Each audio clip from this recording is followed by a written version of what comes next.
마음이 가는 카드를 선택해 주세요.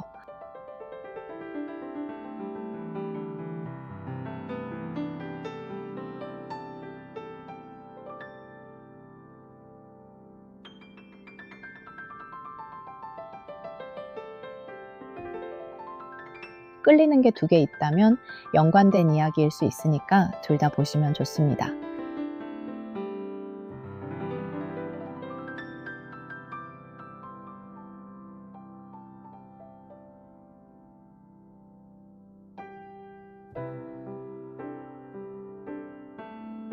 선택이 어려우신 분들은 소품으로 선택 도와드릴게요.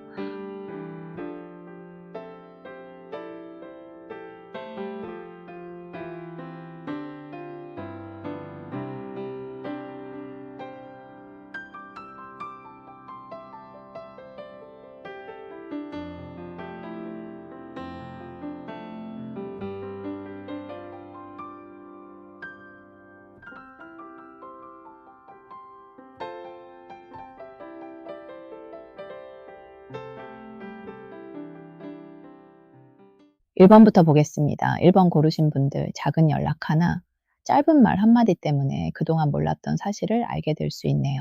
오늘은 특히 듣다가 '이건 내 얘기다.' 싶은 부분이 있으면 그냥 흘려 듣지 마세요. 연락해야 할 사람, 정리해야 할 물건, 확인해야 할 돈, 다시 봐야 할 문서, 거절해야 할 부탁이 떠오를 수 있어요. 그게 오늘 여러분에게 필요한 신호일 수 있거든요. 1번 분들 들어가기 전에 구독과 좋아요 한 번씩 부탁드릴게요. 이 번호는 처음엔 별일 아닌 것처럼 보이다가 나중에 '아 그래서 그랬구나.' 하고 확인되는 이야기가 많아요. 1번 소품이 끌린 분들은 혼자 버티는 일이 오래된 분들이에요. 누가 시킨 것도 아닌데 어느 순간 내가 집안에서든 일터에서든 사람 사이에서든 버팀목처럼 서 있었던 거죠. 카드를 보면요. 1번 분들은 겉으로는 크게 티를 안 내요. 해야 할 일은 하고 연락 오면 답하고 약속도 지키고 누가 괜찮냐고 물으면 그냥 괜찮다고 넘어가요. 그런데 속은 이미 많이 피곤해요. 특별히 큰 사건이 있어서 지친 게 아니에요. 작은 부탁, 작은 배려, 작은 참음이 너무 오래 쌓인 거예요. 하루하루 보면 별일 아닌 것 같죠.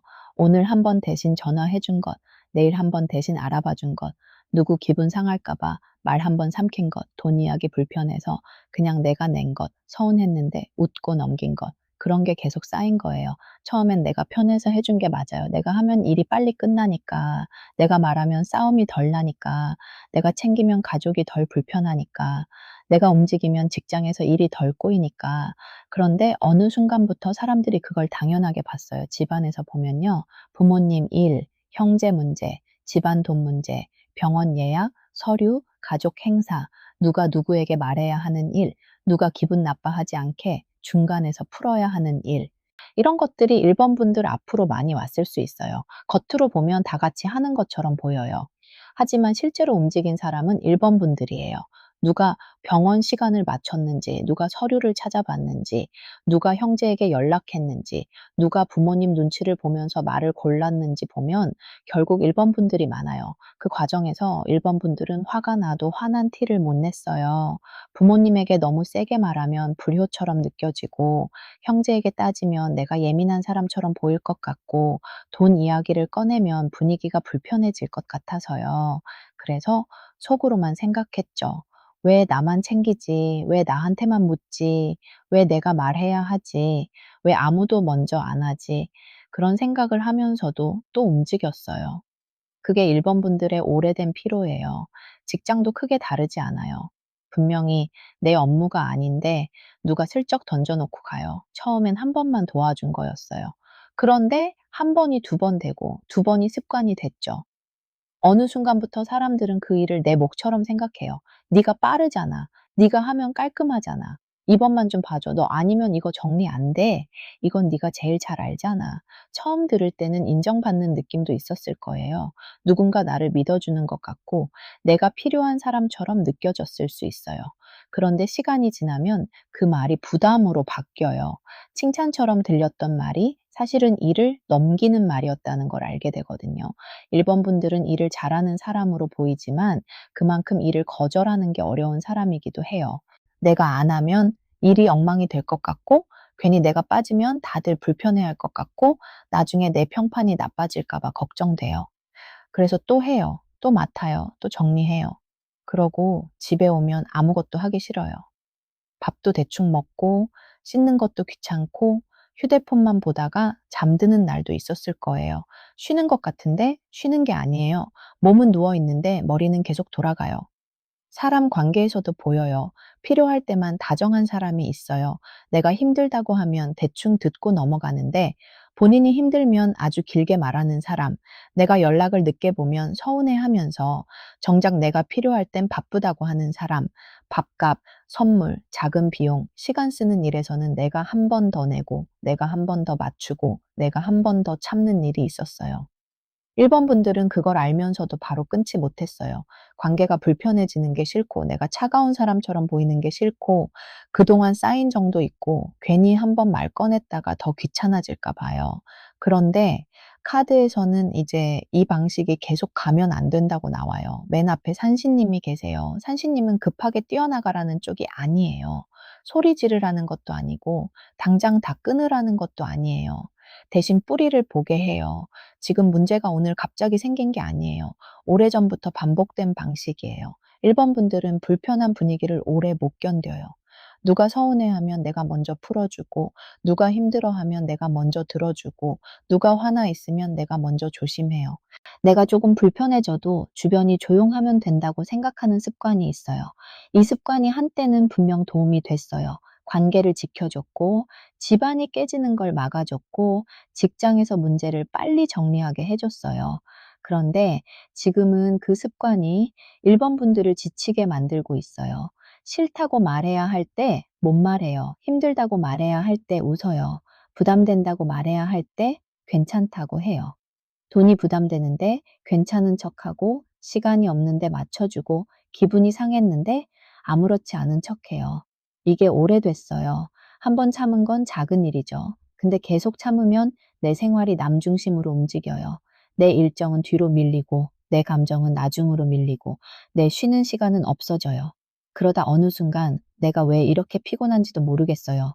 1번 분들은 여기서 한 가지 더 봐야 해요. 지금 문제는 단순히 사람이 피곤하게 한다, 일이 많다, 가족이 기대고 있다, 이 정도로만 끝나지 않아요. 1번 분들이 제일 힘든 건 내가 힘들다고 말해도 상황이 크게 달라지지 않을 것 같다는 체념이에요. 이게 오래되면 사람은 화를 내는 것도 귀찮아져요. 처음에는 서운해서 말하고 싶었고, 그 다음에는 억울해서 따지고 싶었고, 어느 순간부터는 그냥 입을 닫게 돼요. 말해봤자 또 내가 설명해야 하고, 설명해봤자 상대는 자기 입장만 말할 것 같고, 결국 내가 예민한 사람이 될까 봐요. 그래서 1번 분들은 요즘 말수가 줄었을 수 있어요. 아예 안 만나는 건 아닌데, 깊은 얘기를 안 하게 되고, 연락은 받아도 마음은 닫아놓고, 예전처럼 정성껏 설명하지 않아요. 상대가 무슨 말을 해도 속으로는 이미 판단하고 있어요. 또 저러네. 또 나한테 기대려 하네. 또 내가 해주길 바라네. 그런데 겉으로는 아직 웃어요. 이게 1번 분들의 모순이에요. 속으로는 이미 멀어졌는데 겉으로는 아직 관계를 유지하고 있어요. 그러니까 더 피곤한 거예요. 몸은 그 자리에 있는데 마음은 이미 한 발 물러나 있거든요. 산신님이 앞에서 버티고 계신다는 건 1번 분들이 아주 약한 사람이 아니라는 뜻이에요.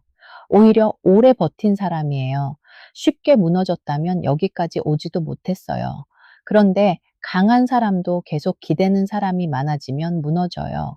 산도 계속 파내면 무너지고 큰 나무도 계속 베어내면 속이 비어요. 1번 분들이 지금 그런 상태예요. 겉은 멀쩡한데 속이 비어가고 있어요. 이제는 내가 무너지기 전에 정리해야 해요. 사람을 다 끊으라는 말이 아니에요. 내가 어디까지 해줄 수 있는지 정해야 한다는 말이에요. 관계를 지키고 싶으면 더더욱 선이 필요해요. 선 없는 관계는 처음엔 편해 보여도 나중엔 한쪽만 지칩니다. 1번 분들이 지금 그 한쪽이에요. 옆에 우물이 있어요. 우물은 오래 고인 감정이에요. 어전을 생긴 짜증이 아니에요. 오래전부터 쌓인 말, 억울함, 서운함, 피곤함이에요. 어릴 때부터 눈치 많이 본 분들도 있어요. 집안 분위기가 안 좋아지면 내가 먼저 조용해지고, 누가 화나면 내가 말 조심하고, 다툼이 생기면 내가 중간에서 풀어주고, 누가 서운해하면 내가 먼저 다가갔던 분들이요. 그게 착해서만 그런 게 아니에요. 그렇게 해야 집안이 조용했고, 그렇게 해야 관계가 유지됐고, 그렇게 해야 내가 안전하다고 느꼈을 수 있어요. 그래서 1번 분들은 불편한 상황을 빨리 정리하려고 해요. 내가 조금 손해 봐도 분위기만 좋아지면 된다고 생각해요. 근데 그 방식이 오래되면 사람들은 1번 분들이 손해 보는 걸 너무 자연스럽게 받아들여요. 그리고 지금 가운데에 명두가 들어왔어요. 명두가 들어오면 이번에는 숨겨진 사실을 알게 돼요. 그 사람이 진짜 나를 어떻게 생각했는지, 내가 어느 정도까지 이용당하고 있었는지, 내가 무엇을 착각하고 있었는지 보일 수 있어요. 가까운 시일 안에 누군가의 말실수로 알 수 있어요. 카톡 하나를 보고 알 수도 있고, 다른 사람이 전해준 말 때문에 알 수도 있고, 가족 안에서 그냥 지나가듯 나온 말이 가슴에 박힐 수도 있어요. 직장에서는 회의 중에 누가 한마디 던진 말에서 보일 수 있고, 친구 사이에서는 농담처럼 나온 말에서 드러날 수 있어요. 그거 원래 네가 하는 거 아니야. 네가 해주면 편하잖아. 너는 이런 거 잘 참잖아. 그 정도는 괜찮지 않아.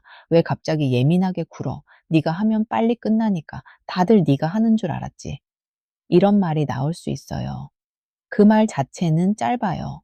그런데 그 말 하나로 1번 분들은 확 알게 돼요. 아, 이 사람은 내가 힘들다는 걸 생각하지 않았구나. 아, 나를 도와주는 사람이 아니라 나한테 기대는 사람이었구나. 아, 내가 그동안 너무 많이 설명하고 허락받으려고 했구나.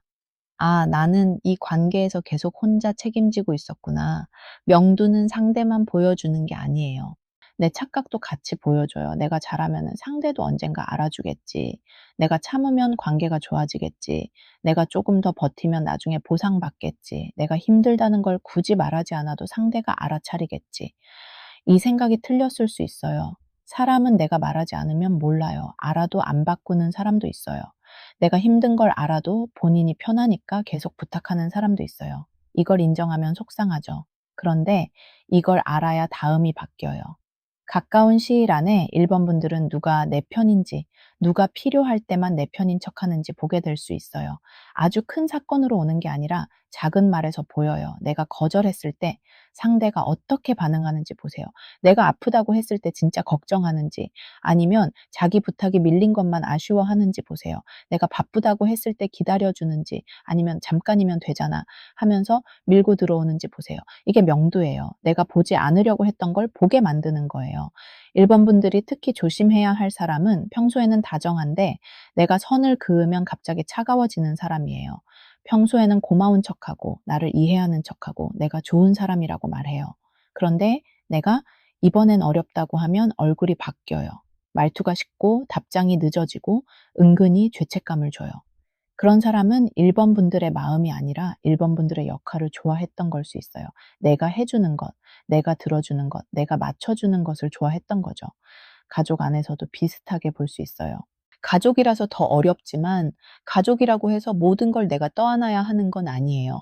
부모님 일이든 형제 일이든 집안돈 문제든 누군가는 말해야 하고 나눠야 해요. 1번 분들이 계속 조용히 처리하면 다른 사람들은 모릅니다. 진짜 몰라서 안 하는 사람도 있고 알면서도 1번 분들이 하니까 가만히 있는 사람도 있어요. 그래서 이번에는 말해야 해요. 화내지 말고 짧게 해요. 이번엔 같이 해야 해요. 저 혼자 하긴 어려워요. 돈 문제는 분명히 정해야 해요. 이렇게요. 직장에서는 인정과 이용을 구분해야 해요. 일 잘한다고 칭찬하면서 계속 일을 넘기는 건 인정만은 아니에요. 인정이면 보상이나 권한이 같이 와야 해요. 책임만 늘고 권한은 없고 일은 많아지는데 말 한마디 고맙다는 것으로 끝난다면 그건 불균형이에요. 1번 분들은 이걸 알아야 해요. 내가 능력이 있어서 해낸 일이 내 능력을 증명해 주기도 하지만 동시에 사람들이 내 한계를 모르게 만들기도 해요. 그러니까 능력 있는 사람일수록 더 선을 정해야 해요. 그리고 1번 분들은 내 몸 신호를 무시하면 안 돼요. 갑자기 잠이 많아지거나 반대로 잠이 안 오거나 밥맛이 떨어지거나 사람 만나는 게 귀찮아지거나 아무 이유 없이 짜증이 많아지면 그건 마음이 보내는 신호예요. 무슨 큰 병이라는 말이 아니라 내가 너무 오래 참고 있다는 신호예요. 이때 또 내가 왜 이러지 하면서 본인을 탓하면 안 돼요. 몸이 먼저 알아차린 거예요. 더는 이렇게 못 간다고요. 기도 삼칠이 같이 있어요. 1번 분들은 속으로 많이 빌었어요. 크게 티내지는 않았어도 마음속으로 계속 말했어요. 이 일만 지나가게 해주세요. 나도 좀 쉬고 싶어요. 내가 틀린 게 아니었으면 좋겠어요. 나도 내 자리를 갖고 싶어요. 더는 사람 때문에 지치고 싶지 않아요. 이런 말이 쌓였어요. 기도 삼칠은 하루아침에 생긴 마음이 아니에요. 스스로도 모르게 오래 참아온 정성이에요. 아무도 몰라줘도 내가 해야 할 일은 해왔고, 속상해도 내색 안 하고, 힘들어도 내 몫을 해낸 시간이 있어요. 그런데 여기서 멈추면 안 돼요. 기도만으로 끝나는 때가 아니에요. 뒤에 신칼이 있어요. 신칼은 잘라야 해요. 정리해야 해요. 말만 조심하는 게 아니라 실제 행동을 바꿔야 해요. 가장 먼저 끊어야 하는 건 바로 답하는 습관이에요. 카톡 오면 바로 답하고, 전화 오면 바로 받고, 부탁받으면 바로 가능하다고 하는 습관. 이게 상대방한테 이 사람은 언제든 움직이는 사람처럼 보이게 해요. 앞으로는 바로 답하지 마세요. 생각해보고 말할게요. 지금은 어려워요. 제가 할 수 있는 건 여기까지예요. 그건 직접 확인하셔야 해요. 이번에는 제 일정이 먼저예요. 이 말을 해야 해요. 처음엔 어색할 거예요. 상대가 서운해할 수도 있고 갑자기 말투가 바뀔 수도 있어요. 그 반응을 봐야 해요. 내가 한번 거절했다고 관계가 흔들리면 그 관계는 원래 내가 혼자 들고 있던 거예요. 돈 들어가는 부탁도 조심해야 해요. 밥값, 선물, 교통비, 작은 돈, 대신 결제, 같이 내는 비용, 가족 비용, 작아 보여도 반복되면 커져요. 1번 분들은 작은 돈이라고 넘어가다가 나중에 마음 상하는 일이 있을 수 있어요. 돈은 정확히 해야 해요. 이번엔 각자 내자. 이건 나눠서 내야 해. 내가 먼저 내면 언제 줄 수 있어? 이번 달은 내가 부담하기 어려워. 이렇게 말해야 해요. 돈 이야기 불편하다고 피하면 나중에 더 불편해져요. 돈 때문에 관계가 상하는 게 아니라 돈을 흐리게 처리해서 관계가 상하는 경우가 많아요. 정확히 말하면 오히려 덜 상해요. 직장에서는 내 업무 아닌 일을 조심해야 해요. 누가 또 슬쩍 넘기려고 할 수 있어요. 처음부터 거칠게 말할 필요는 없어요. 짧게 말하세요. 이번까지는 도와드릴게요. 다음부터는 담당자가 직접 확인하셔야 해요. 제가 맡은 업무가 있어서 지금은 어렵네요. 이 부분은 제가 결정할 수 있는 일이 아니에요. 길게 설명하지 않는 게 좋아요. 1번 분들은 설명이 길어질수록 상대가 파고들어요. 짧게 말하고 멈춰야 해요. 가족 문제에서도 똑같아요. 내가 다 알아보지 않아도 돼요. 내가 다 전화하지 않아도 돼요. 내가 다 중간에서 말 옮기지 않아도 돼요. 가족이라서 더 어렵죠. 그래도 말해야 해요. 이번엔 같이 나눠야 해요. 제가 전부 하긴 어려워. 그건 직접 말씀하시는 게 맞아요. 돈 문제는 정확히 정하고 가야 해요. 이렇게요.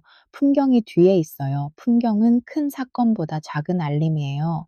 앞으로 1번 분들한테 오는 신호는 작을 수 있어요. 상대방 말투가 달라져요. 갑자기 연락이 뜸해져요. 한동안 연락 없던 사람이 다시 연락해요. 내 이름이 누군가 입에서 나와요. 가족 안에서 책임이나 돈 이야기가 다시 나와요. 직장에서 누가 내 일을 당연하게 넘기려고 해요. 친구가 농담처럼 부탁을 던져요. 누가 내 상황도 모르고 너는 괜찮잖아 라고 말해요. 이때 바로 폭발하지 마세요. 하루만 두고 보세요. 1번 분들은 참다가 터지면 말이 세게 나갈 수 있어요. 그러면 나중에 내가 미안해져요. 상대 잘못이 분명한데도 내가 말 세게 한 것 때문에 초점이 흐려질 수 있어요. 답장은 짧게, 말은 천천히, 결정은 아침에, 밤에는 중요한 답 하지 마세요. 결과는 방석이에요. 방석은 내가 앉을 자리를 찾는 거예요.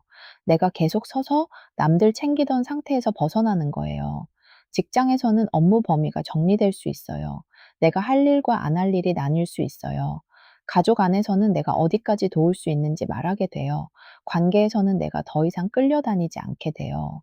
돈 문제에서는 내가 손해보던 지출을 줄일 수 있어요. 방석은 누가 깔아주길 기다리는 게 아니에요. 내가 앉겠다고 정해야 해요. 내 자리는 내가 정해야 해요. 1번 분들은 앞으로 한 달 안에 관계의 우선순위를 다시 정하게 될 수 있어요. 계속 연락할 사람, 조금 거리를 둘 사람, 꼭 끊지는 않아도 내 생활 안쪽으로 들이지 않을 사람, 돈 이야기를 분명히 해야 할 사람, 더는 밤늦게 받아주지 않아도 되는 사람, 이렇게 나뉘어요. 그 정리가 시작되면 처음엔 허전할 수 있어요. 늘 바쁘게 남을 챙기던 사람이 갑자기 조용해지면 마음이 비어 보여요. 그런데 그 빈자리가 나쁜 게 아니에요. 그 자리가 원래 1번 분들 자리였어요. 남들 일로 가득 차 있던 곳을 비워야 내 일이 들어옵니다. 내 잠, 내 밥, 내 돈, 내 시간, 내 마음이 들어와요. 그래서 방석이 마지막에 있는 거예요. 방석은 그냥 편하게 앉는다는 뜻이 아니라 내 자리를 되찾는다는 뜻이에요. 계속 남의 자리까지 닦아주고, 남의 짐까지 들어주고, 남의 말까지 대신해 주던 사람이 이제 자기 자리에 앉는 거예요. 마지막에 칠성님이 계세요. 1번 분들은 밤에 생각이 많죠.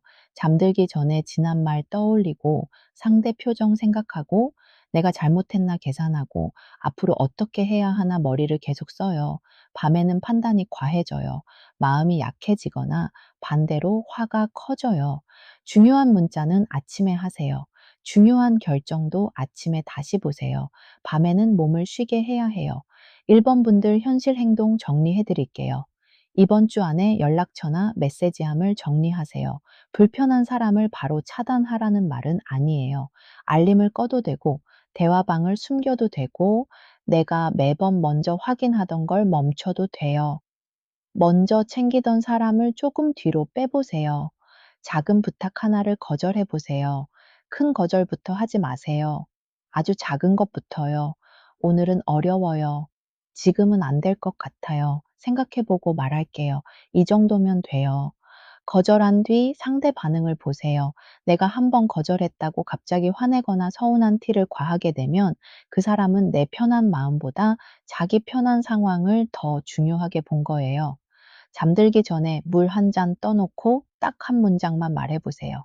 제가 할 일과 남의 일을 구분하게 해 주세요. 그리고 정성을 들이고 싶다면 복잡하게 하지 마세요. 물 한 잔 떠놓고 내 이름을 마음속으로 부르면서 말하세요. 제가 제 편이 되게 해 주세요. 이 말이 1번 분들한테 필요해요. 남의 편 들어주느라 내 편을 못 들었잖아요. 이제는 내가 나를 먼저 챙겨야 해요. 길게 안 해도 돼요. 정성을 들일 때는 말이 길어야 하는 게 아니라 마음이 정확해야 해요. 이렇게라도 매일 내 마음을 확인하면 판단이 훨씬 또렷해져요. 1번 분들, 이번 리딩에서 제일 중요한 말은 이거예요. 착한 것과 만만한 것은 달라요. 배려와 희생도 달라요. 도와주는 것과 떠안는 것도 달라요. 1번 분들은 이 차이를 알아야 해요. 여기서부터 운이 바뀌어요. 사람을 다 잃는 게 아니라 나를 함부로 대하던 사람만 걸러지는 거예요. 1번 분들은 이번에 착한 사람으로만 남으려고 하면 안 돼요. 착한데 계속 손해보는 사람 말고 차분하지만 선이 있는 사람이 돼야 해요. 1번 분들, 마음 닿으셨다면 좋아요 한번 눌러주세요. 댓글에는 1번이라고 적고 지금 가장 정리하고 싶은 사람이나 일 하나만 적어보셔도 좋아요. 2번으로 가볼게요. 2번 고르신 분들, 끝난 줄 알았던 일에서 다시 연락이 오거나 작지만 돈 되는 제안이 들어올 수 있네요. 2번 분들, 시작 전에 구독과 좋아요 한번 부탁드릴게요. 이번 이야기는 반가운 소식처럼 들어와도 바로 받으면 안 되고 조건을 먼저 봐야 하는 내용이 많아요. 이번 소품이 끌린 분들은 닫힌 문 앞에서 오래 서 있던 분들이에요. '이제 안 되나 보다.' 하고 마음 접으려던 일인데 아직 완전히 끝난 건 아니네요. 카드를 보면 이번 분들은 기다리다 지친 일이 있어요. 연락이 올 듯 말 듯 하다가 끊겼거나 제안이 나왔는데 진행이 안 됐거나 돈 이야기가 미뤄졌거나 사람 관계에서 답이 애매했던 일이 보여요. 그런데 이게 아주 끝난 게 아니라 다시 한번 건드려질 수 있어요.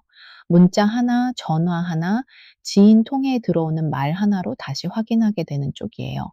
이번 분들은 기대를 접으려고 했어요. 더 기다리면 내가 초라해질 것 같고, 먼저 연락하면 내가 매달리는 사람처럼 보일 것 같고, 괜히 다시 확인했다가 실망할까 봐 마음을 접으려고 했죠.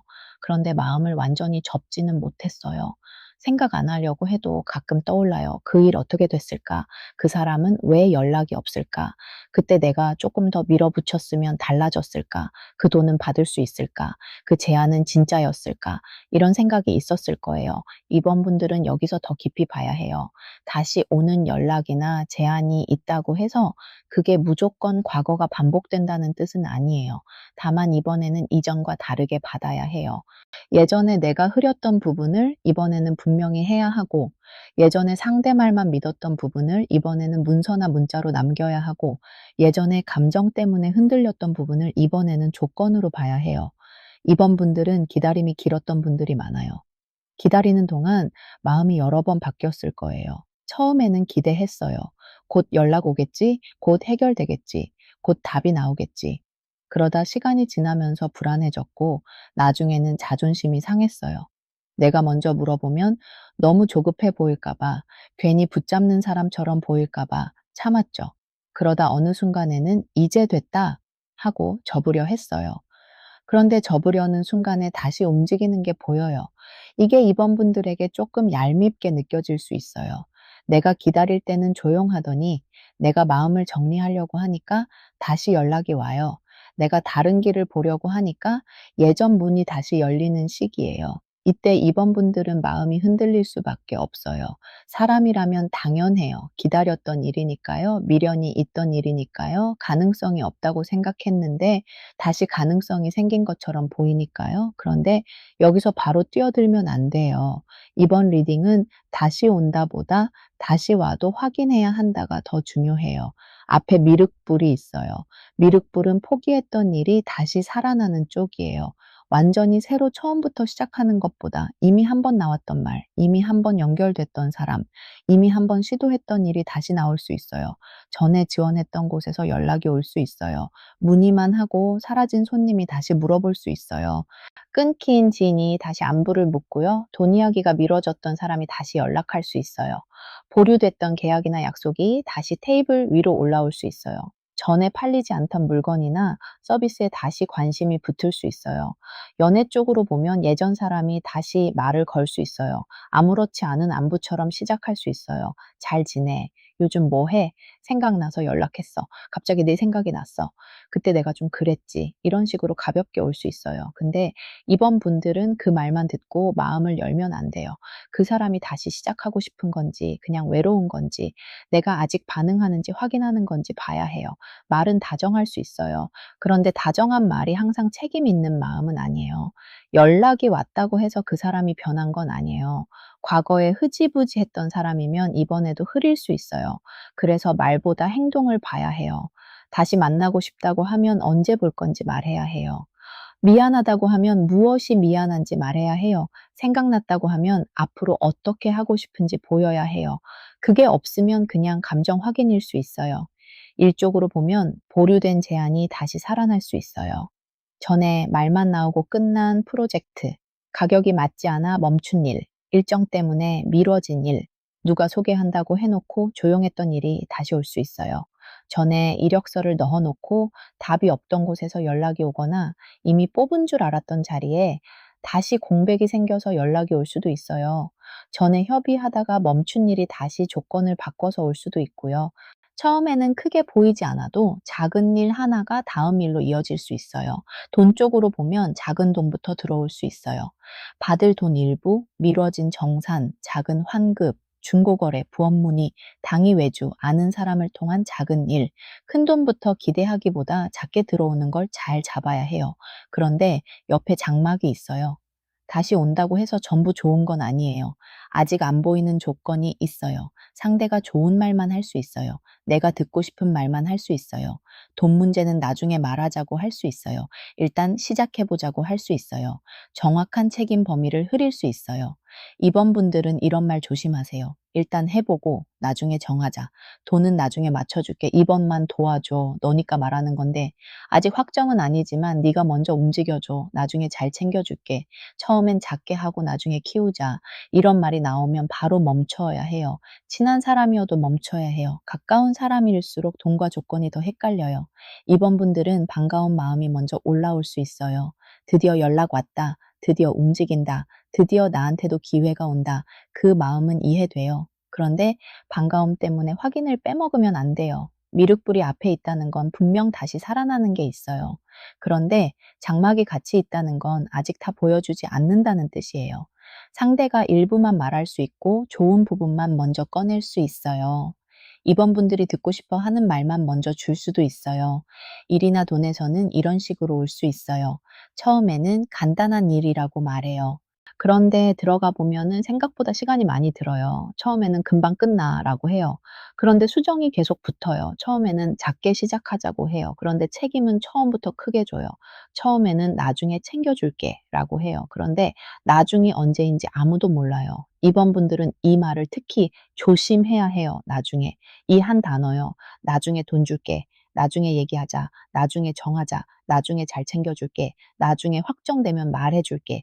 이번 분들한테 나중에는 위험해요. 나중에라는 말이 나오면 지금 정해야 할 게 있다는 뜻이에요. 지금 금액을 정하고, 지금 범위를 정하고, 지금 일정을 정하고, 지금 책임을 정해야 해요. 연애나 사람 관계에서도 같아요. 상대가 다시 연락했는데 말은 부드러워요. 그런데 앞으로 어떻게 할 건지 분명히 말하지 않아요.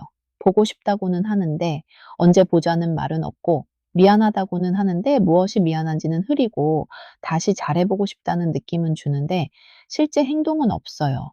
그러면 이번 분들은 또 기다리게 돼요. 예전처럼요.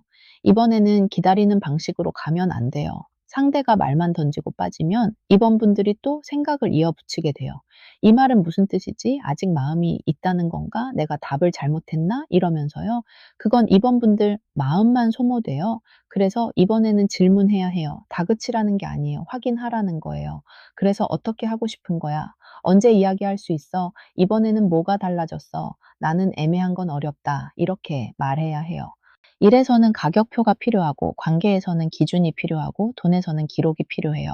이번 분들은 이 세 가지를 놓치면 다시 같은 데서 막혀요. 신호동자가 현재에 있어요. 이번 분들은 먼저 신호가 와요. 문자, 전화, DM, 소개, 공고, 안내문, 누군가의 전달말. 처음부터 거창하게 오지 않을 수 있어요. 가볍게 시작해요. 혹시 시간 돼? 이거 아직 해? 전에 말한 거 가능해? 요즘 일 받아?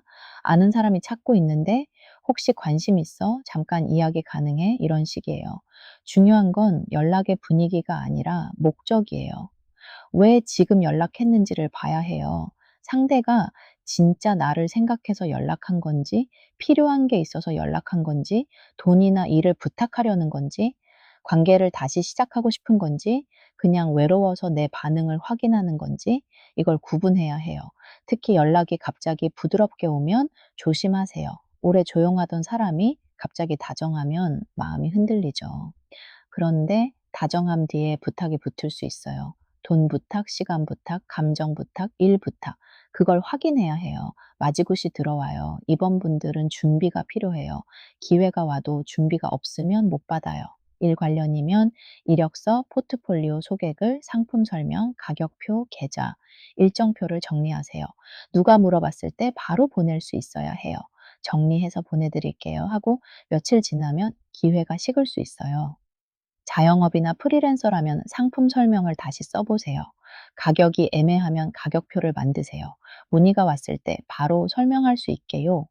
이번 분들은 작은 문의 하나가 실제 돈으로 이어질 수 있어요. 그런데 설명이 복잡하거나 가격이 불분명하면 상대가 빠져요. 직장을 찾는 분들은 예전에 넣어둔 이력서를 다시 봐야 해요. 내가 쓴 문장이 너무 약하게 보일 수 있어요. 내가 한 일을 너무 작게 써놨을 수 있어요. 성과, 기간, 맡은 일, 할 수 있는 일을 더 정확히 적어야 해요. 내가 그냥 도와줬던 일도 능력이에요. 내가 당연하게 해왔던 것도 누군가에게는 필요한 기술일 수 있어요. 이번 분들은 본인이 해온 일을 너무 작게 말하지 않는 게 좋아요. 연애나 관계 쪽이면 내 기준을 정리하세요. 연락이 왔다고 바로 마음 열지 말고 내가 원하는 게 뭔지 먼저 알아야 해요. 다시 만나고 싶은 건지, 사과를 듣고 싶은 건지, 그냥 확인받고 싶은 건지, 내가 정리하고 싶은 건지, 이걸 모르면 상대 말에 끌려가요. 맞이굿이 있다는 건 준비된 사람에게 문이 열린다는 뜻이에요. 문이 열려도 내가 준비가 안 돼 있으면 지나갑니다. 이번 분들은 지금 작은 정리부터 해야 해요. 휴대폰 메모장에 내가 받을 수 있는 일, 받을 수 없는 일, 받고 싶은 금액, 피하고 싶은 조건을 적어두세요. 사람 관계도 똑같아요. 다시 만나도 되는 조건, 절대 반복되면 안 되는 행동, 내가 더는 참지 않을 말들을 적어두세요. 이렇게 적어두면 연락이 왔을 때 덜 흔들려요. 머릿속으로만 생각하면 상대 말에 휘어져요. 상대가 부드럽게 말하면 마음이 약해지고, 상대가 급하다고 하면 내가 또 맞춰주고, 상대가 예전 감정을 건드리면 다시 흔들려요. 그래서 글로 적어야 돼요. 부채가 행동 자리에 있어요. 부채는 답답한 공기를 빼는 거예요. 오래된 방식을 바꿔야 해요. 이번 분들은 예전 방식으로 가면 또 같은 데서 막혀요. 예전에는 상대가 말하는 대로 맞춰줬다면 이번에는 내 조건을 말해야 해요. 예전에는 돈 이야기가 민망해서 피했다면 이번에는 처음부터 금액을 확인해야 해요. 예전에는 연락 오면 감정적으로 바로 반응했다면 이번에는 하루 정도 보고 답해야 해요. 예전에는 혼자 알아서 다 했다면 이번에는 역할을 나눠야 해요. 말투도 바꾸세요. 네, 뭐든 괜찮아요. 이 말 하지 마세요.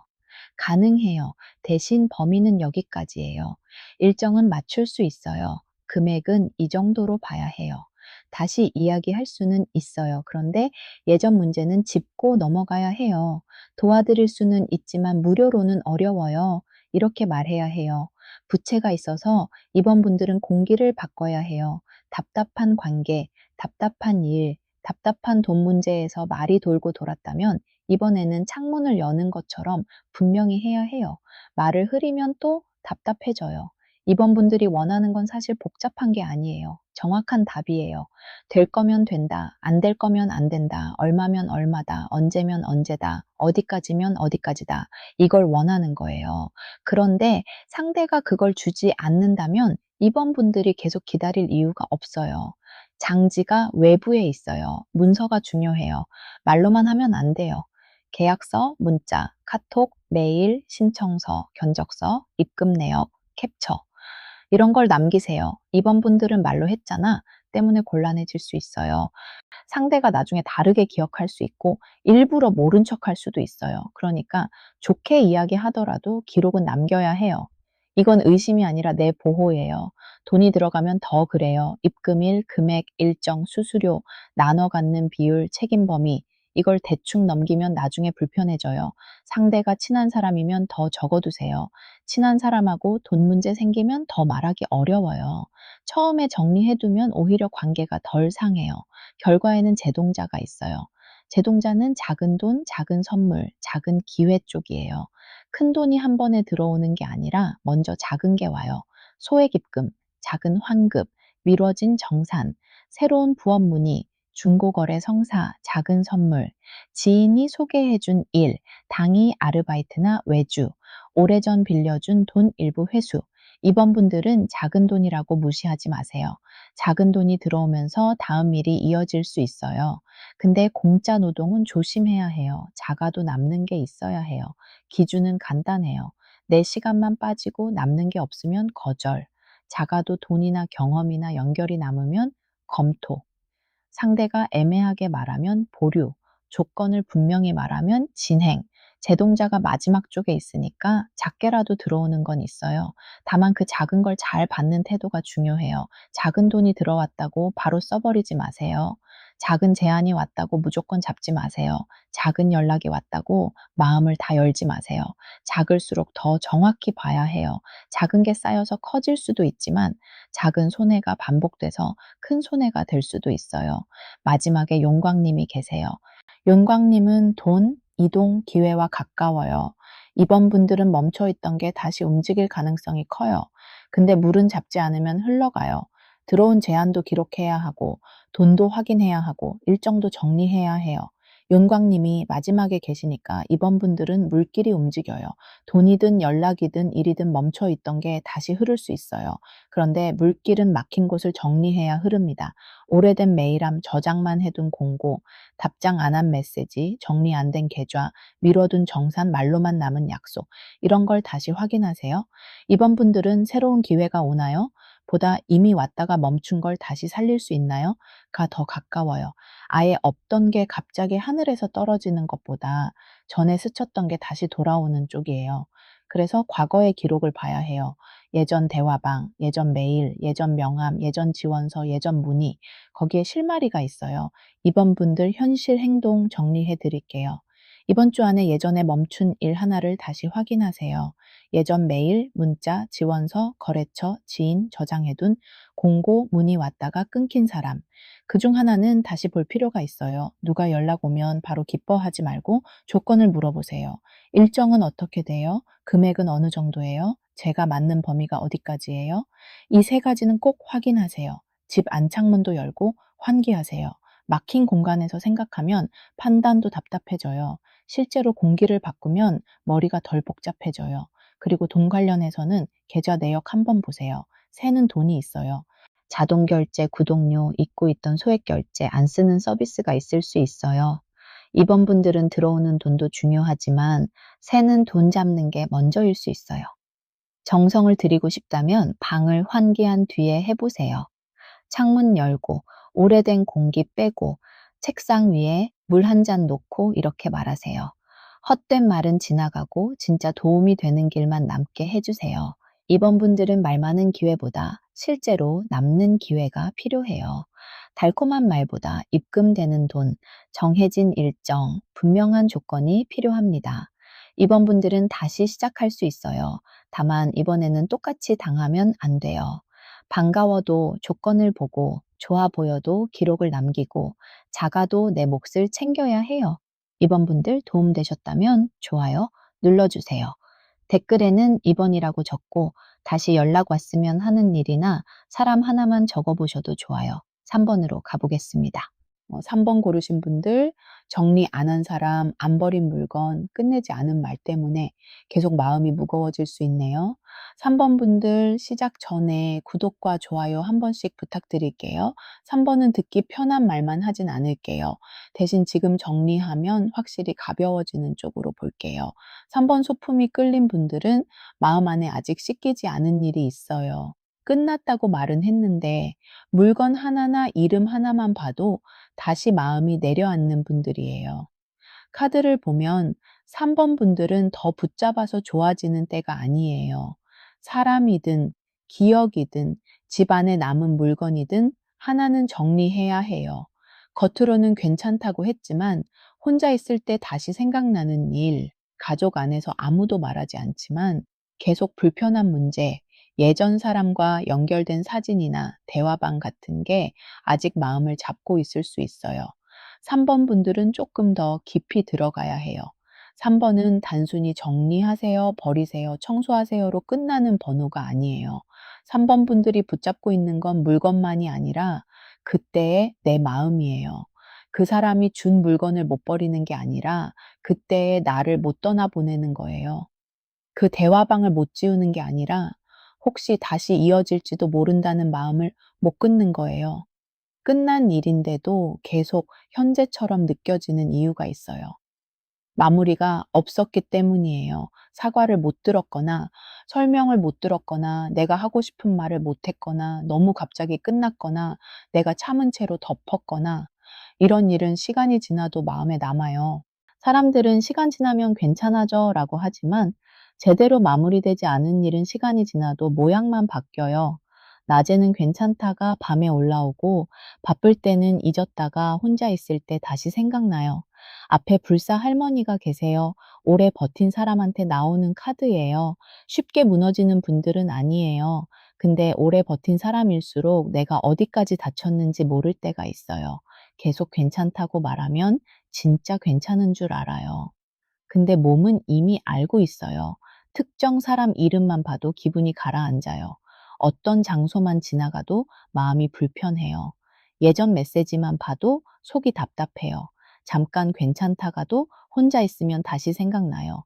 누가 비슷한 말을 하면 그때 일이 다시 떠올라요. 그건 아직 끝난 게 아니에요. 불사 할머니가 앞에 계신 건 3번 분들이 약해서가 아니에요. 너무 오래 버텼다는 뜻이에요. 버티는 동안 내 마음이 딱딱해진 부분도 있어요.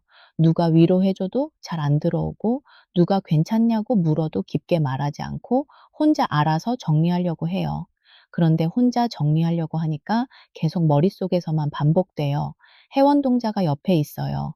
해원동자는 억울함, 서운함, 마음에 남은 말하고 가까워요.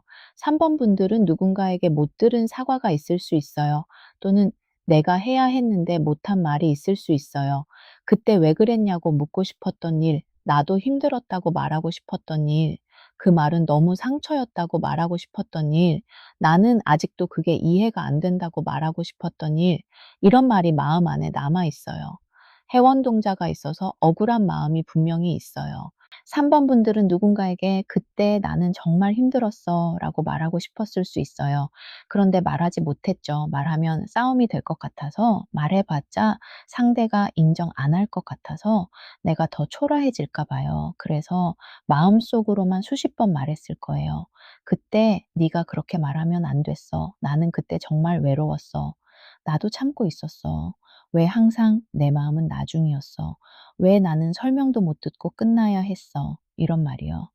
현재의 매듭이 있어요. 아직 묶여 있어요. 끊긴 관계인데 마음은 남아 있거나, 끝난 일인데 생각이 계속 돌아가거나, 정리했다고 했는데 물건은 그대로 두고 있거나, 마음속으로 아직 상대 반응을 기다리고 있을 수 있어요.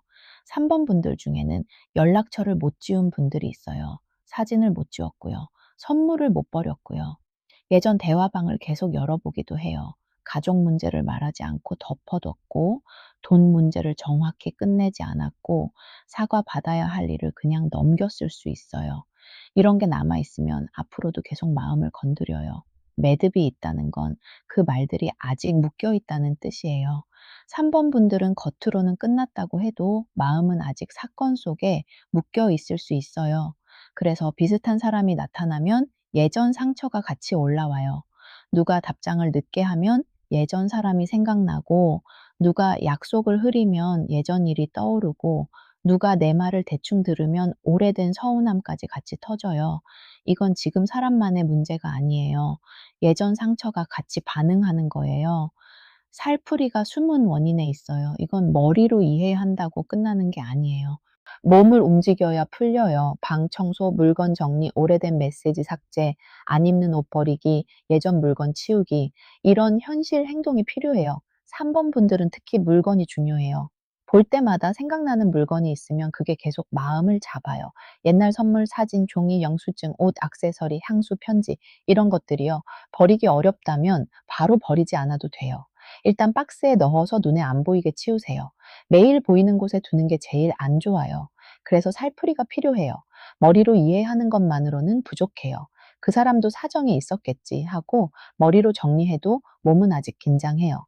이제 끝났어 하고 말해도 물건을 보면 마음이 내려앉아요. 그래서 몸을 움직여야 해요. 치우고 버리고 닦고 정리해야 해요. 3번 분들이 당장 할 수 있는 건 아주 작아요. 서랍 하나만 열어도 돼요. 대화방 하나만 정리해도 돼요. 사진 한 장만 다른 곳으로 옮겨도 돼요. 침대 옆에 쌓인 물건만 치워도 돼요. 중요한 건 완벽한 청소가 아니라 시작이에요. 마음이 붙어 있는 물건을 눈앞에서 치우는 게 시작이에요. 소금이 행동 자리에 있어요. 소금은 현실적으로 정리와 청소예요. 3번 분들은 공간 청소가 정말 중요해요. 현관부터 보세요. 오래 안 씻는 신발, 먼지 쌓인 물건, 비닐봉지, 택배 박스 있으면 치우세요. 침대 주변도 보세요. 컵, 휴지, 영수증, 약봉지, 충전기 줄, 안 읽은 책이 쌓여 있으면 정리하세요. 화장대나 책상도요. 안 쓰는 화장품, 오래된 종이, 고장난 물건, 볼 때마다 마음 안 좋은 물건 있으면 치우세요. 3번 분들은 물건이 감정하고 연결돼요. 방이 어수선하면 마음도 어수선해져요. 치우면 생각이 조금 줄어요. 소금이 있으니까 3번 분들은 특히 현관과 침대 주변이 중요해요. 현관은 밖의 일을 집 안으로 들이는 곳이고, 침대는 내 몸이 쉬는 곳이에요. 현관이 어수선하면 들어올 때마다 마음이 무겁고, 침대 주변이 복잡하면 쉬어도 쉰 것 같지 않아요. 오래된 택배 박스, 안 씻는 신발, 버리지 못한 영수증, 의미 없이 쌓인 종이, 볼 때마다 마음이 불편한 물건, 이런 것부터 치우세요. 그리고 휴대폰도 공간이에요. 방만 치우는 게 아니라 휴대폰 안도 치워야 해요. 예전 사진, 흔들리는 대화방, 안 지운 연락처, 계속 보게 되는 SNS, 마음을 건드리는 저장 글, 이런 게 계속 남아 있으면 손 안에 방치된 방처럼 돼요. 3번 분들은 실제 방과 휴대폰을 같이 정리해야 해요. 연락 정리도 필요해요. 답장 안 한 사람이 있으면 짧게 정리하세요. 계속 마음 불편하게 만드는 사람은 알림을 끄세요. 볼 때마다 흔들리는 대화방은 숨기거나 삭제하세요. 끝난 관계를 계속 열어두면 마음이 계속 끌려가요. 뒷전이 외부에 있어요. 뒷전은 뒤늦게 남은 문제가 나오는 카드예요. 끝난 줄 알았던 일이 다시 나올 수 있어요. 예전에 마무리 안 한 돈 문제, 답장 안 한 연락, 흐지부지된 약속, 제대로 끝내지 않은 관계, 미뤄둔 서류, 정리 안 한 물건, 이런 게 다시 걸릴 수 있어요. 그러니까 3번 분들은 나중에 하지 뭐 하면 안 돼요. 작을 때 끝내야 해요. 빌린 돈 있으면 갚으세요. 빌려준 돈 있으면 확인하세요. 말로 흐지부지한 약속 있으면 정리하세요. 못 버린 물건 있으면 치우세요. 뒷전이 있어서 미뤄둔 문제가 뒤에서 다시 나올 수 있어요. 이건 겁내라는 말이 아니에요. 지금 작게 정리하면 크게 안 온다는 말이에요. 빌린 돈, 빌려준 돈, 답장 안 한 사람, 말로만 끝난 약속, 가족 안에서 묻어둔 말, 정리 안 된 서류, 이런 게 있다면 하나씩 손대야 해요. 가족 안에서 덮어둔 말이 있으면 조심하세요. 아무도 말하지 않는다고 끝난 게 아니에요. 언젠가 비슷한 상황에서 다시 터질 수 있어요. 큰 싸움으로 만들지 말고 짧게 말하는 게 좋아요. 그 얘기는 아직 마음에 남아 있어요. 저도 그때 힘들었어요. 앞으로는 그렇게 말하지 않았으면 좋겠어요. 그 일은 제가 계속 맡긴 어려워요. 이 정도면 돼요. 가족 문제는 특히 조심스럽게 다뤄야 해요. 3번 분들은 가족에게 서운한 게 있어도 크게 말하지 못했을 수 있어요. 가족이니까, 오래된 일이니까, 이제 와서 말하면 이상할까 봐요. 그런데 마음은 이상하게 안 잊어요. 명절, 생일, 가족 모임, 누군가의 말 한마디에서 다시 올라와요. 그럴 때 크게 터뜨리기보다 짧게 말하는 게 좋아요. 그 말은 아직 마음에 남아 있어요. 저도 그때 힘들었어요. 이 정도로 시작하면 돼요. 결과는 장독대예요. 장독대는 집, 생활, 가족, 오래 쌓인 것하고 가까워요. 3번 분들은 정리하고 나면 생활이 안정돼요. 엄청난 사건보다 매일의 컨디션이 나아질 수 있어요. 잠이 조금 편해지고 집에 들어왔을 때 답답함이 줄고 사람 생각이 덜 나고 하루가 덜 무겁게 느껴질 수 있어요. 집 안 분위기도 바뀔 수 있어요. 내가 정리하면 가족한테도 영향이 가요. 내가 계속 참고 있던 태도를 바꾸면 상대도 처음엔 당황하지만 나중엔 기준을 알게 돼요. 장독대가 있어서 3번 분들은 정리 후에 생활이 안정돼요. 마음 정리가 현실 생활로 이어져요. 방이 정리되면 잠이 조금 편해지고, 잠이 편해지면 낮에 덜 예민해지고, 덜 예민해지면 사람 말에 덜 흔들려요. 이게 이어지는 거예요. 운이 갑자기 하늘에서 떨어지는 게 아니라 내 생활이 정돈되면서 받아낼 힘이 생기는 거예요. 마지막에 관음님이 계세요. 관음님은 마음을 씻는 쪽이에요. 근데 여기서 중요한 건 상대를 무조건 용서하라는 말이 아니에요. 상대가 잘못한 걸 없던 일로 하라는 말도 아니에요. 내가 더는 그 사람 때문에 내 하루를 망치지 않게 만드는 게 먼저예요. 3번 분들은 상대가 사과해야만 내가 괜찮아지는 방식으로 가면 오래 걸려요. 그 사람은 사과 안 할 수도 있어요. 기다리면 나만 더 지쳐요. 그래서 내 쪽에서 마무리를 해야 해요. 관음님이 마지막에 계신 건 3번 분들 마음이 아주 차갑게 다치지는 않았다는 뜻이에요. 아직 부드러운 마음이 있어요. 다만 그 부드러움을 아무한테나 주면 안 돼요. 용서도 내가 준비됐을 때 하는 거고 연락도 내가 괜찮을 때 받는 거예요. 상대가 원한다고 바로 열어줄 필요는 없어요. 3번 분들은 내가 나를 먼저 안심시켜야 해요. 이제 그때처럼 당하지 않아도 돼. 이제 나는 내 편을 들어도 돼. 그 사람이 사과하지 않아도 나는 내 하루를 살 수 있어. 이 말을 자주 해주세요. 현실 행동 정리해 드릴게요. 오늘이나 내일 안에 버릴 물건 3가지 정하세요.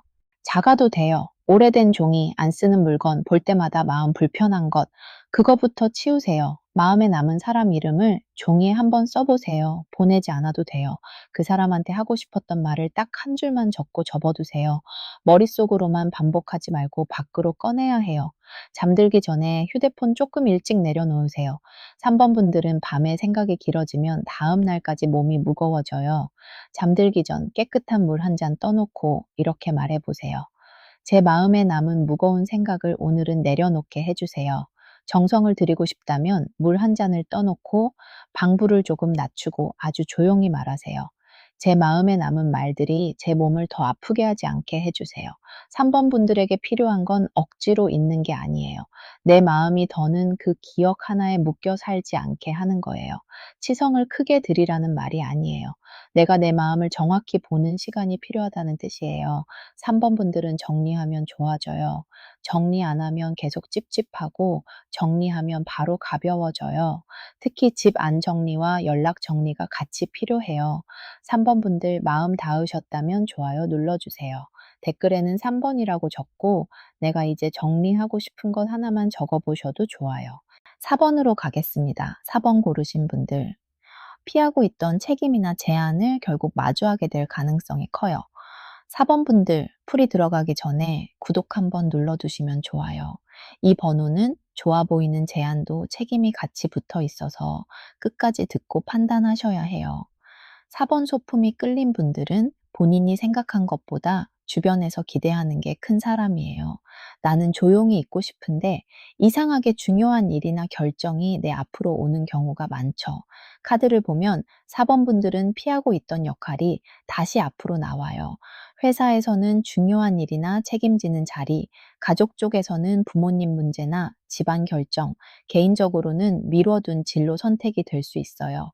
누군가가 네가 좀 봐줘 하거나 조용히 지나갈 줄 알았던 일이 결국 내 손을 거쳐야 하는 상황으로 올 수 있네요. 4번 분들은 마지막으로 더 깊게 봐야 해요. 4번은 책임이 온다는 말만으로 끝나지 않아요. 책임이 온다는 건 동시에 선택권도 온다는 뜻이에요. 지금까지는 내가 끌려가는 느낌이 컸다면 앞으로는 내가 기준을 세울 수 있는 자리가 생길 수 있어요. 다만 그 자리가 편하지만은 않아요. 누군가 보기엔 좋은 기회처럼 보이고 누군가 보기엔 부담처럼 보일 수 있어요. 4번 분들은 이 둘을 같이 봐야 해요. 앞에 옥황상제가 있어요. 현실적으로는 결정, 책임, 윗사람, 큰 판단, 공식적인 자리예요. 내가 미루고 싶어도 누군가가 나를 부를 수 있어요. 회사라면 프로젝트 승진 팀 안에서 중심 역할, 상사 지시, 중요한 미팅이 될 수 있어요. 가족이라면 부모님 문제, 형제 문제, 집안 돈 문제, 이사, 재산, 병원 동행, 집안 결정이 될 수 있어요. 개인적으로는 오래 미뤄둔 진로 결정일 수 있어요. 4번 분들은 나 말고 누가 하겠지 하기가 어려워 보여요. 결국 내 앞에 올 수 있어요. 옥황상제가 앞에 있다는 건 무게 있는 일이에요. 가벼운 부탁 정도가 아니라 결정이 필요한 일, 누군가의 의견을 모아야 하는 일, 돈이나 책임이 붙는 일, 윗사람이나 가족 어른이 관련된 일이 될 수 있어요. 그래서 피곤해요. 내가 하고 싶다고만 할 수도 없고 안 하고 싶다고만 빠질 수도 없어요. 상황이 나를 부를 수 있어요. 신복이 진한 쪽에 있어요. 4번 분들은 예전부터 남들과 조금 다르게 느끼는 게 있었어요. 사람 속내를 빨리 눈치채거나 분위기가 바뀌는 걸 먼저 알거나 일이 터지기 전에 이상하게 불안해지는 분들 많아요. 그런 감각 때문에 피곤했을 거예요. 남들이 아무렇지 않게 넘어가는 것도 4번 분들은 신경 쓰여요. 누가 말투가 달라지면 바로 알아차리고 집안 분위기나 직장 분위기가 묘해지면 먼저 불안해져요. 4번 분들은 원래도 눈치가 빠른 분들이 많아요. 신복이 있어서 사람의 말보다 분위기를 먼저 읽어요. 누가 웃고 있어도 진짜 괜찮은지 아닌지 알고 회의실 공기가 바뀌는 것도 빨리 느끼고 가족 안에서 말 안 하는 불편함도 먼저 알아차려요. 문제는 이 감각 때문에 남들이 모르는 부담까지 먼저 짊어진다는 거예요. 아직 아무도 부탁하지 않았는데 내가 먼저 걱정하고 아직 일이 터지지 않았는데 내가 먼저 대비하고 아직 내 책임도 아닌데 내 마음이 먼저 무거워져요. 현재의 신내림이 있어요. 이걸 겁내지 않아도 돼요.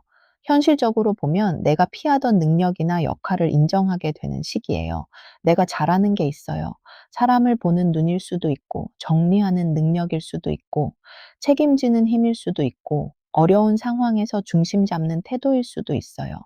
근데 4번 분들은 그걸 인정하기 싫었을 수 있어요. 왜냐하면 인정하는 순간 일이 더 많아지니까요. 사람들이 더 기대할까 봐요. 책임이 커질까 봐요. 그런데 이번에는 계속 피하기 어려워요. 신내림이 현재에 있다는 건 피하던 역할이 드러난다는 뜻이에요. 4번 분들이 잘하는 것이 숨겨지지 않아요. 사람을 정리하는 능력, 상황을 보는 눈, 복잡한 말을 정리하는 힘, 누가 무엇을 해야 하는지 나누는 능력, 이런 게 드러나요. 그래서 누군가 4번 분들을 찾을 수 있어요. 회사에서는 네가 맡아줬으면 좋겠다는 말이 올 수 있어요. 가족 안에서는 네가 좀 알아봐라는 말이 올 수 있고요. 친구나 지인 사이에서는 너라면 현실적으로 말해줄 수 있을 것 같아 하면서 상담처럼 기대는 사람이 생길 수 있어요. 문제는 사범분들이 기대받는 것에 약하다는 거예요. 싫은데도 누가 믿는다고 하면 흔들려요. 내가 아니면 안 될 것 같다는 말에 마음이 움직여요. 인정받는 건 좋지만 인정받기 위해 내 한계를 넘으면 나중에 지쳐요. 발원문이 숨은 원인에 있어요. 사범분들은 마음속으로 원하는 게 정확히 있어요. 근데 말로는 흐리게 해왔어요. 그냥 잘 됐으면 좋겠어요. 편해졌으면 좋겠어요. 어떻게든 되겠죠. 이 정도로 넘겼을 수 있어요. 이제는 그렇게 하면 안 돼요. 정확히 써야 해요. 내가 원하는 돈, 내가 원하는 자리, 내가 그만둘 일, 내가 받을 책임, 내가 더는 못하겠는 일, 내가 만나고 싶은 사람, 내가 끊고 싶은 관계, 이걸 종이에 써야 해요. 사범분들은 머리로만 생각하면 흔들려요. 누가 한마디 하면 마음 바뀌고, 가족이 부탁하면 또 죄책감 들고, 상사가 믿는다고 하면 또 떠안게 돼요. 그래서 글로 적어야 해요.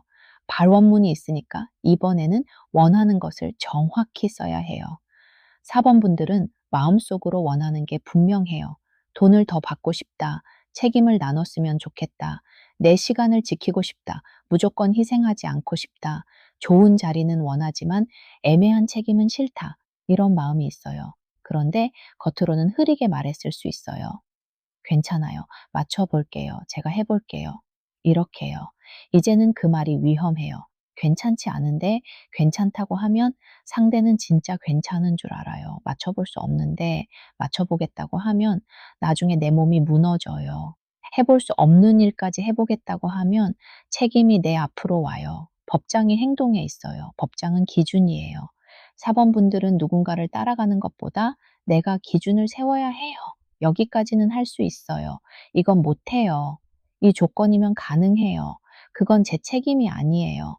이런 말을 해야 해요. 좋은 사람으로만 보이려고 하면 계속 떠안아요. 이번에는 좋은 사람보다 정확한 사람이 돼야 해요. 법장이 있으니까 기준을 세워야 해요. 사범분들이 세워야 할 기준은 차갑게 선을 긋는 게 아니라 서로가 무너지지 않게 범위를 정하는 거예요. 내가 할 수 있는 것, 내가 못하는 것, 돈을 받아야 하는 것, 무료로 해줄 수 없는 것, 가족이라도 나눠야 하는 것, 회사라도 문서로 남겨야 하는 것, 이걸 정해야 해요. 방울끈이 외부에 있어요. 사람을 통해 연결이 생겨요. 소개, 추천, 연락, 전달, 제안이 들어올 수 있어요. 조용히 있던 일이 누군가의 말 한마디로 이어질 수 있어요. 너 이 일 한번 해볼래? 내가 아는 사람이 있는데 소개해줄까? 회사에서 네 얘기 나왔어. 집안에서 이 문제 네가 좀 봐야 할 것 같아. 이거 너한테 먼저 말하는 건데 이런 식이에요. 듣자마자 기분 좋을 수 있어요. 인정받는 느낌도 있어요. 근데 바로 대답하지 마세요. 사범분들은 믿는다는 말에 약할 수 있어요. 누가 기대한다고 하면 힘들어도 해버리는 경우가 있어요. 방울끈이 있어서 연결이 옵니다. 누군가 사범분들을 연결해요. 소개, 추천, 전달, 부탁, 회의, 가족 연락, 지인 연락, 여러 방식으로 올 수 있어요. 처음엔 좋은 말로 올 가능성이 커요. 너한테 좋은 기회야. 네가 하면 잘할 것 같아. 이번에 잘하면 다음이 있어. 가족 중엔 네가 제일 낫잖아. 이런 말이요. 그 말을 듣고 바로 마음을 열지 마세요. 좋은 기회라는 말과 진짜 좋은 조건은 달라요. 다음이 있다는 말과 지금 보상이 있는 것도 달라요. 가족 중 네가 제일 낫다는 말과 네가 다 해야 한다는 말도 달라요. 사범분들은 이 차이를 봐야 해요. 비단함이 결과에 있어요. 귀한 제안, 중요한 약속, 문서, 숨겨진 기회가 나올 수 있어요. 처음부터 공개적으로 크게 오는 게 아닐 수 있어요.